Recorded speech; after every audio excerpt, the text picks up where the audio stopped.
आज मेरे साथ मौजूद हैं सीनियर जर्नलिस्ट हैं, ह्यूमन राइट्स डिफेंडर हैं गुल बुखारी साहिबा, जो एक किसी तारुफ की मोहताज नहीं है। Welcome to our show. Jahangir Tareen साहब कुछ काफ़ी एक्टिव हो गए हैं, उनका हेलीकॉप्टर लगता दोबारा चल रहा है। कोई 100 के करीब पुराने जो पीटीआई के मेंबर्स हैं उन्होंने उनको ज्वाइन कर लिया है।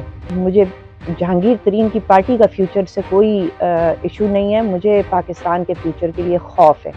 तो ठीक है, अब ये बताइएगा कि आपको इलेक्शन बता रहे हैं 2023 जब भी इलेक्शन होगा तो एटलीस्ट नून लीग जो है वो फेयर एंड फ्री इलेक्शन मांग रही है। वो कह रही है, फेयर एंड फ्री का मतलब है कि नवाज शरीफ को मैदान में होना चाहिए, जिसको आपने एक गलत केस में बेटे से नहीं तनख्वाह ली, झूठ, कामा पजामा जो भी था।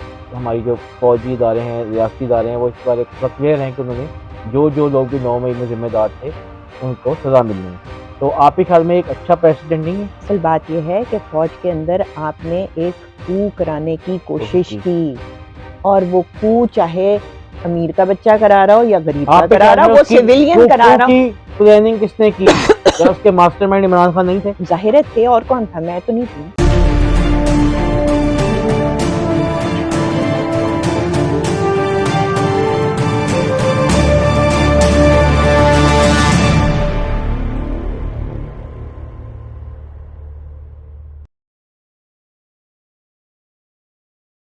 अस्सलामुअलैकुम नाजरीन, welcome to another exciting episode of Hasan Naqvi show. और आज मेरे साथ मौजूद हैं सीनियर जर्नलिस्ट हैं, ह्यूमन राइट्स डिफेंडर हैं गुल बुखारी साहिबा, जो एक किसी तारुफ की मोहताज नहीं है। Welcome to our show. Gul, कैसी हैं आप? ठीक ठाक हैं? थैंक यू वेरी मच, बिल्कुल ठीक ठाक। गुल, ये बताइएगा कि ये जहांगीर तरीन साहब कुछ काफ़ी एक्टिव हो गए हैं, उनका हेलीकॉप्टर लगता दोबारा चल रहा है। कोई 100 के करीब पुराने जो पीटीआई के मेंबर्स हैं उन्होंने उनको ज्वाइन कर लिया है। फवाद चौधरी साहब अब बेहद इंडिसाइसिव हैं, वो भी शायद ज्वाइन कर लेंगे। और आज वो नया ऐलान करने जा रहे हैं, तहरीक-ए-इस्तेहकाम पाकिस्तान जो उनकी नई पार्टी है। आप इसका फ्यूचर कैसे देख रही हैं अगले आने वाले दिनों में पॉलिटिक्स के अंदर पाकिस्तान की? मुझे इसके फ्यूचर के बारे में कम पता है, लेकिन इसके ऊपर मेरा जो ज़्यादा ज़रूरी तबसरा है वो ये है कि मेरा ख्याल है जैसा कि सब इसको मान रहे हैं कि ये अब एस्टैब्लिशमेंट एक नई पार्टी खड़ी कर रही है। मेरे लिए ये यकीन नहीं मुझे आ रहा कि एक इतना बड़ा फेलियर और इतना स्पेक्टेकुलर फेलियर सिर्फ फौज के लिए फेलियर नहीं था। पीटीआई पाकिस्तान को जो नुकसान हुआ वो उनको खुद पहले साल में समझ आ गया था, और उनकी वो उस प्रोजेक्ट को वाइंड डाउन करना चाह रहे थे विद इन अ ईयर, नहीं कर पाए। उसकी मुतादिद वजूहात हैं, और पाकिस्तान को कहाँ लाकर खड़ा किया, और फिर उस प्रोजेक्ट ने उनके साथ जो किया उसके बाद अमूमन फ़ौज ये करती है कि रिट्रीट करती है, अपनी इज़्ज़त शिज़्ज़त दोबारा बनाती है, जो खो चुकी होती है इस तरह की फ़ोरेज़ करने के बाद। और अभी वो जो उसका बैकलैश है वो अभी ख़त्म हुआ नहीं है, और ये दोबारा इस काम पे अगर चल पड़े हैं तो आई सी मुझे जहांगीर तरीन की पार्टी का फ्यूचर से कोई इशू नहीं है। मुझे पाकिस्तान के फ्यूचर के लिए खौफ है। सही है। तो ये बताइएगा कि जो कल की आपने आईएसपीआर की प्रेस रिलीज़ देखी होगी, जो उनकी फॉर्मेशन कमांडर की हुई है, उसमें एक तो वो स्ट्रॉन्ग वर्डेड थी, बिल्कुल ये फैसला बेहद बड़ी किया जा क्लियर। चुका है कि जी अब जो भी 9 मई के दिलखराश वाक़े के ज़िम्मेदार हैं, वो खान साहब हों, उनकी पार्टी के दीगर लोग हों, उनको मेरे ख़्याल अब माफ़ नहीं किया जाएगा। एक तो आप कैसे देखती हैं उस स्टेटमेंट को ओवरऑल, और अब आपको लगता है कि एक्शन होता नज़र आएगा इस दफ़ा? सबके लिए रूल्स एक ही होंगे? अगर गरीब अवाम को मिलिट्री कोर्ट में ट्रायल किया जा रहा है, जिनके अगेंस्ट सबूत हैं, तो अगर खान साहब के अगेंस्ट सबूत है, तो उनका भी कोर्ट मार्शल होता है, आपको नज़र आ रहा है इस दफ़ा? देखिए, उनके स्टेटमेंट से तो यही लग रहा है।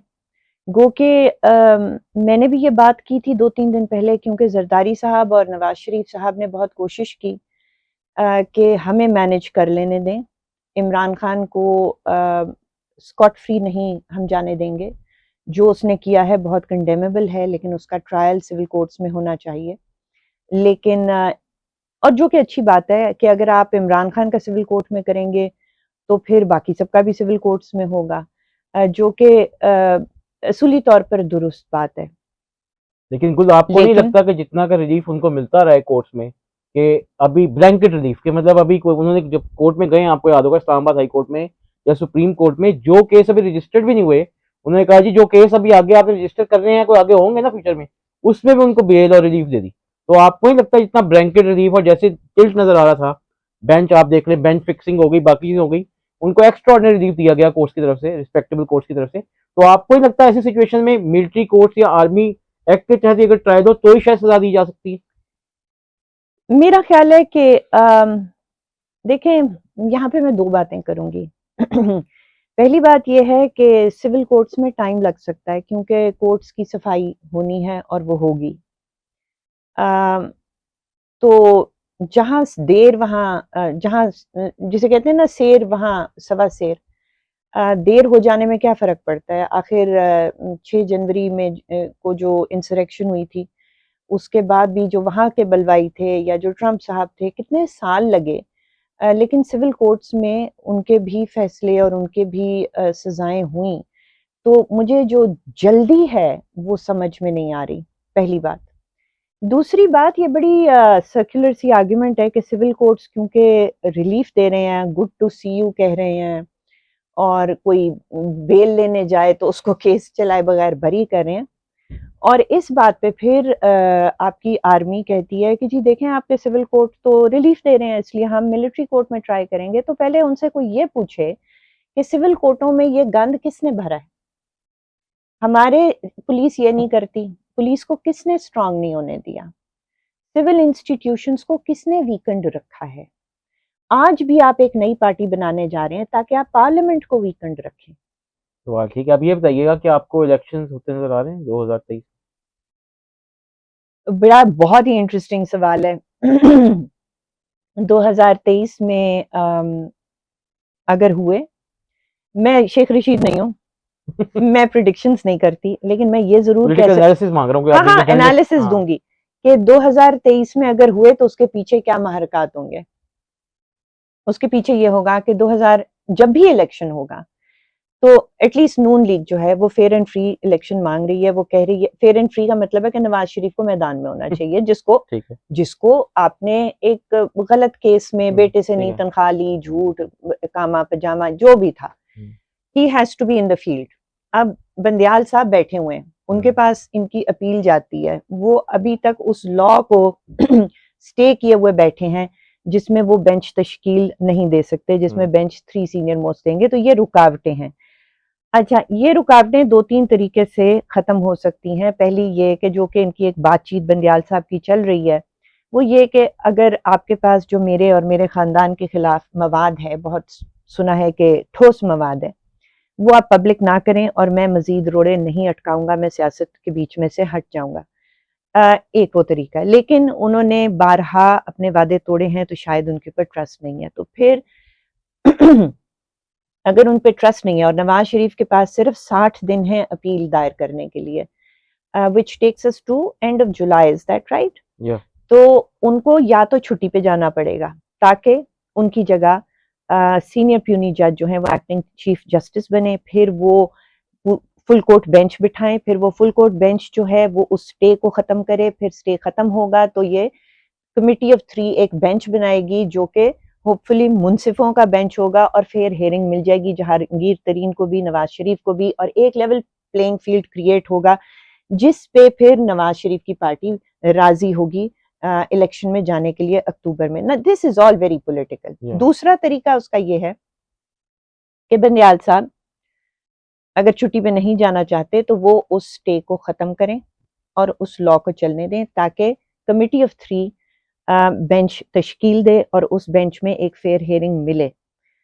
ये 2 तरीके हैं, इनमें से एक अगर हो गया तो आपको और ये जुलाई में होना पड़ेगा ताकि 2-3 महीने हों कैंपेनिंग के लिए और फिर नवंबर में इलेक्शन हो जाए, फर्स्ट वीक ऑफ नवंबर। अगर इन दोनों में से कोई काम नहीं होता तो मेरा नहीं ख्याल कि नवाज शरीफ साहब ट्रस्ट करेंगे और फिर एक गैर आइनी डगर पे जो केयर टेकर हुकूमत है उसको चलाया जाएगा। सितंबर में काजी फाइज ईसा साहब चीफ जस्टिस बनेंगे, फिर वो वही स्टेप्स लेंगे जो जिनका मैंने आपसे जिक्र किया। फिर ये अपीलें शायद तब दायर हों, 60 डेज गो के गुजर चुके होंगे, मुझे नहीं पता कि कैसे होगा, उसका क्या हल निकाला जाएगा, आई डू नॉट नो। लेकिन उस केस में फिर ये जो केयर टेकर हुकूमत है ये चलती रहेगी और फिर मार्च की हम डेट सुन रहे हैं कि अगले साल मार्च में इलेक्शन होगा।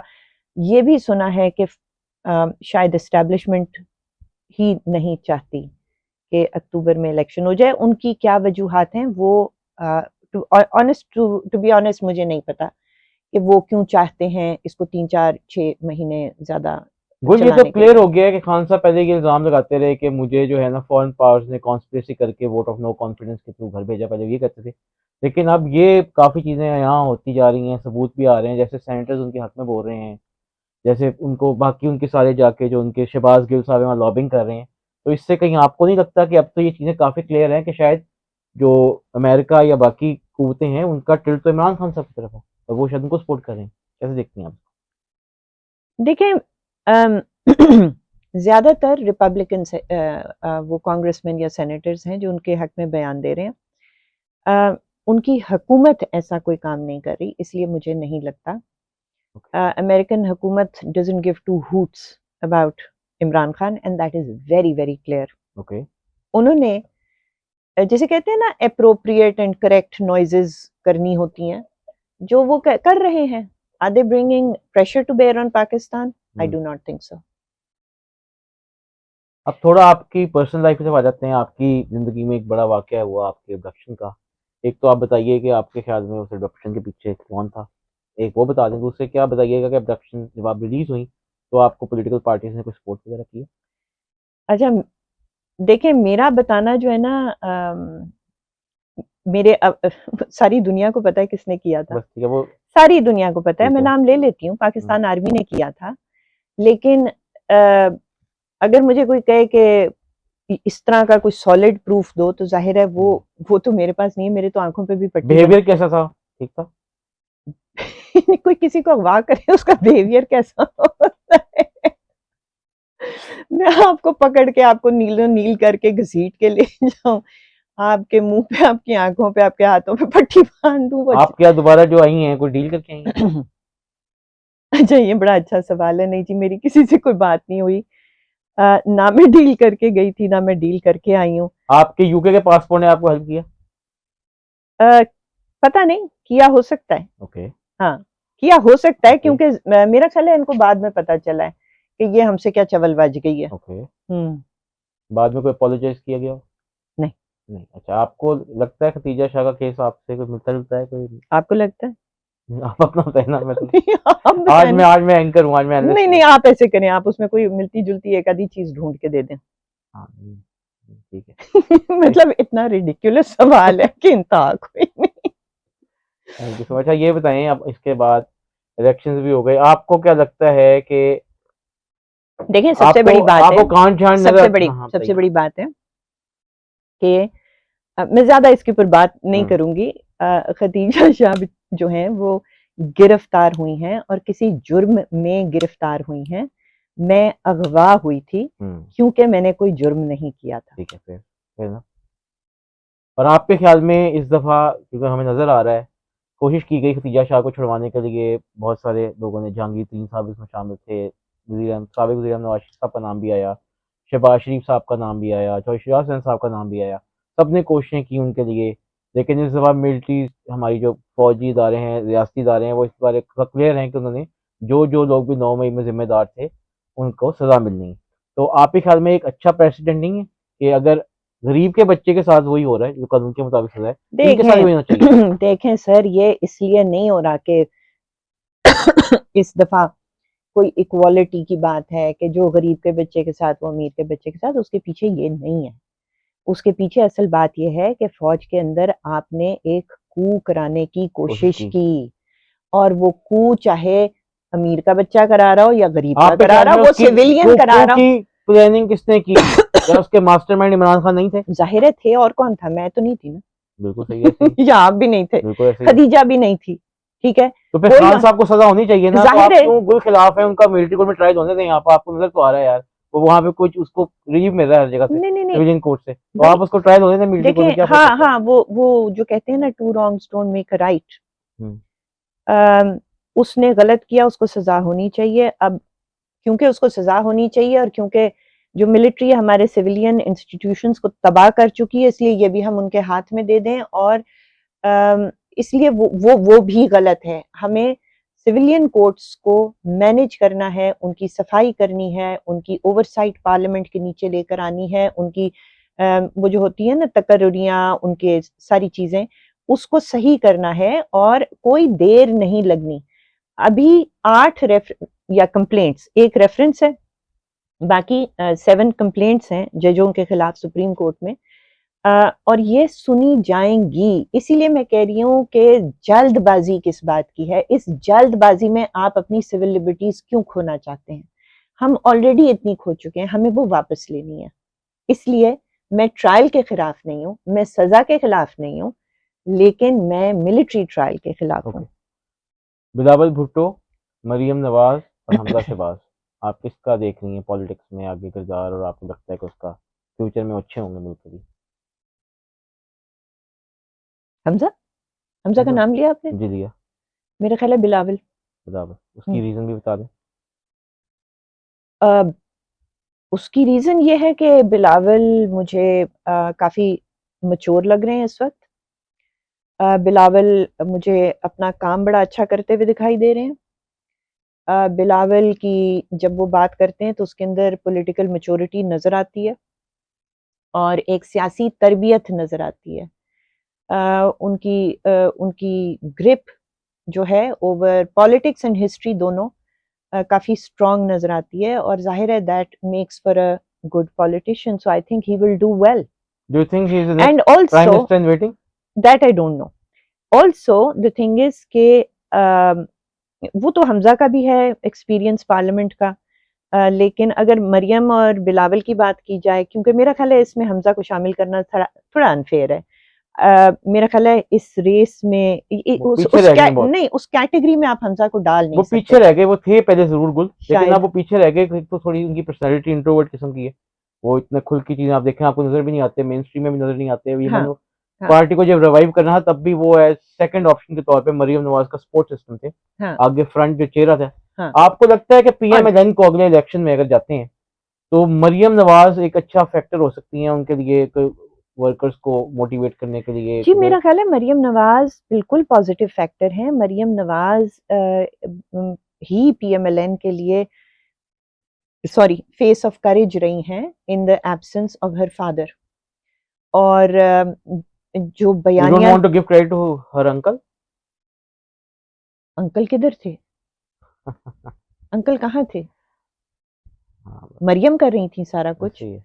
मरियम ने बयानिया चलाया, मरियम ने लोगों को जोड़ कर रखा, अ, और मरियम जो थी वो बाप के साथ खड़ी रही, और इसीलिए मरियम उस वक्त मकबूल हुई थी, क्योंकि हमेशा जो है ना लोग करेज को पसंद करते हैं।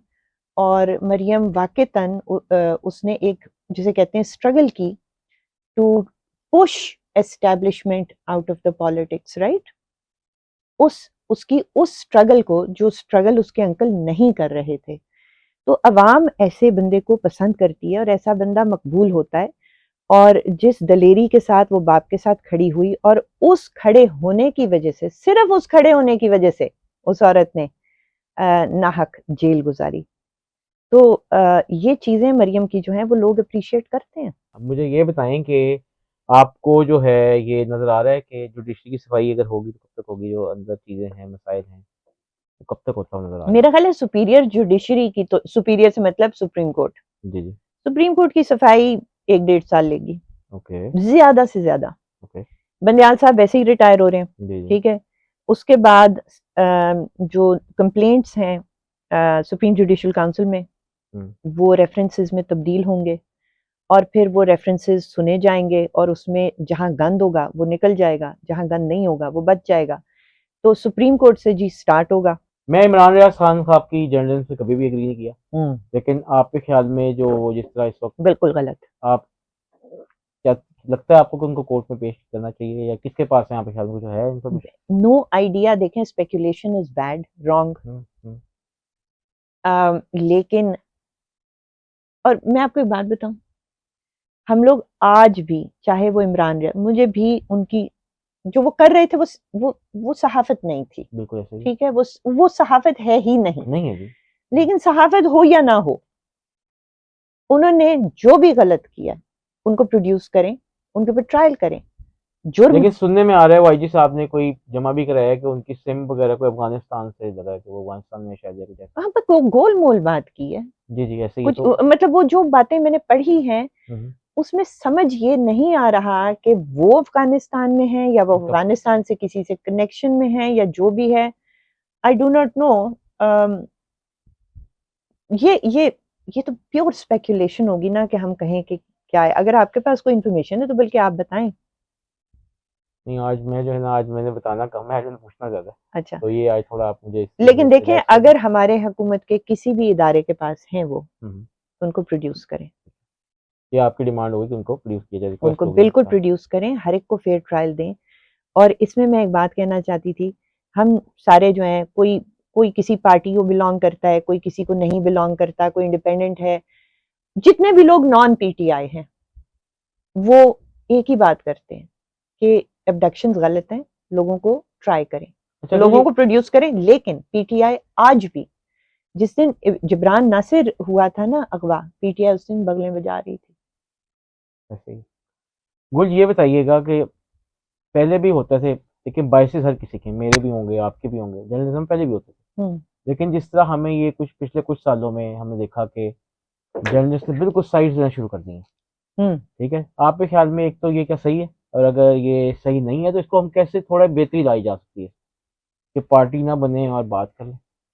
पहले भी जर्नलिज्म होती थी ना, लेकिन हमने पिछले कुछ अर्से में देखा कि बहुत ज़्यादा डिवाइड भी और बर्दाश्त, अदम में बर्दाश्त भी बहुत ज़्यादा आ गई है। तो इसको कैसे देखती हैं आप, इसको how we can settle it और सॉर्ट इट आउट। आपने पहले जुडिशरी और कोर्ट्स की बात की। ठीक है। किसने हमारे कोर्ट्स में गंद भरा है? ठीक है। आप मुझे बताएं कि हमारी जर्नलिज्म में, बल्कि नाम बाजवा साहब ने लिए हैं कि हमने फलां को बनाया, हमने फलां को बनाया। किस किस का नाम लिया उन्होंने? इमरान रियाज का लिया था ना, और किसका नाम लिया था? अरशद शरीफ को दिया था। अरशद शरीफ का नाम लिया। तो ये जो आप सवाल कर रहे हैं कि जी ये बाइसेस और मेरे भी होंगे और आपके भी होंगे, ये बाइसेस नहीं मेरे है। पे भी इल्जाम लगना शुरू हो गया कि नहीं, मैं अभी आपने कहा था ये बाइसेस नहीं है, हाँ मेरी जो है कन्विक्शंस हैं, प्रिंसिपल्स के ऊपर कन्विक्शंस हैं। पीपल्स पार्टी के दौर में मैं पीपल्स पार्टी की बहुत सपोर्ट करती थी, जब मैं देखती थी कि उनके ऊपर कभी ताहिरुल कादरी से अटैक करवाया जा रहा है, कभी मेमोगेट से अटैक करवाया जा रहा है, कभी वो क्या था, कैरी लूगर बिल वाले उसको बनाया गया। वो बायस है? No, it's not a bias, it is a conviction के हमें डेमोक्रेसी को चलाना है, इसलिए मैं पीपल पार्टी को सपोर्ट करती थी। फिर नून लीग आई, उसके ऊपर इन्होंने कादरी को भी चढ़ा दौड़ा, फिर उसको क्या नाम था, इमरान खान को चढ़ा दौड़ा, फिर उनके ऊपर ब्लास्फेमियां लगवाई, फिर उनके ऊपर वो एक और आदमी क्या था, वो तहरीक लबैक वाला, तो उनको सपोर्ट किया। ये बायस नहीं है जनाब, this is not a bias.